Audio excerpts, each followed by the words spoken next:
Hey guys, can't open links from Messenger on your Android device? This usually happens because of some app glitches or minor issues. No worries, in today's video, I'll show you simple ways to fix this problem. So let's dive right in. Basic fixes. Restart your phone.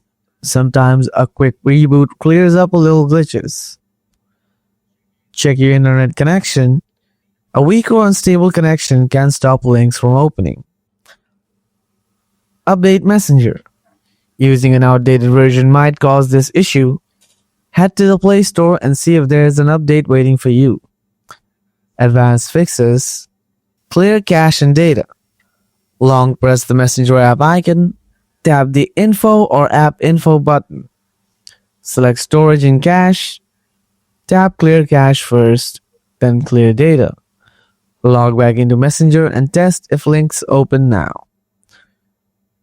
Reinstall Messenger. Long press the app and choose Uninstall. Open the Play Store and search for Messenger and install it again.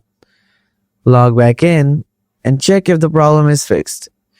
If these solutions helped you, smash that like button and don't forget to subscribe before you go. Also, drop your thoughts and questions in the comments. I love hearing from you. Thanks for watching.